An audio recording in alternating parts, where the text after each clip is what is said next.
Bienvenue sur Chanel Jeff Denis 56.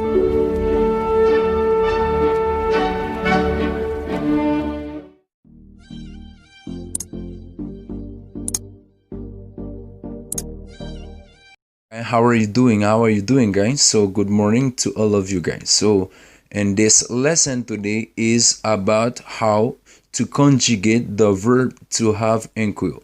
So as I already know too, guys, you need to learn Creole. You know why, guys? It's because you all living with some Haitians. So in this case, I teach you everyday Creole. So and this lesson today is about how you can conjugate the verb to have in Creole. Let me translate for in Creole, guys. So, jodi a nan leçon sa, nou pral montre ou ki jan ou capable conjuguer verbe genyen en Creole. So, let's go. To have.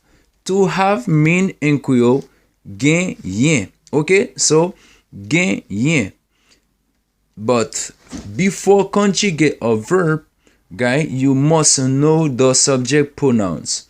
Okay, so let's see the subject pronouns.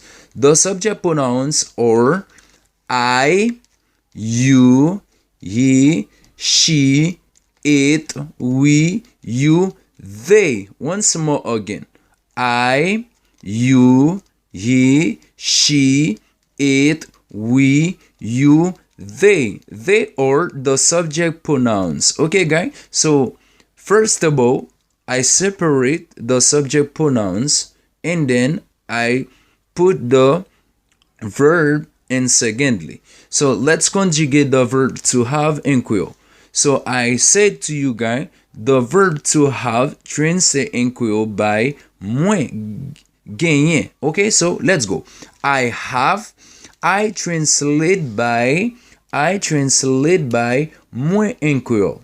Okay, when we talk about yourself, you could use in Creole mwen. It translates in English by I. Okay, guys, let's keep on. I have, mwen genyen. Mwen genyen. You have, ou genyen. You have, ou genyen. The second person translate by ou. Okay, when you say ou, you say you. Okay, second person. You have, ou genyen. He has, he translate by li. Li genyen. She has, li genyen. She has, li genyen. It has, li genyen. We have, nou genyen. You have, li genyen. They have, you, nou, yo genyen. Okay, when we talk about you guys, sorry for my mistake, without ou. Okay, they have, yo genyen. When we talk about plural, okay, let me take some example, or let me try to read them again. I have, you have, he has, she has, it has, we have, you have, they have.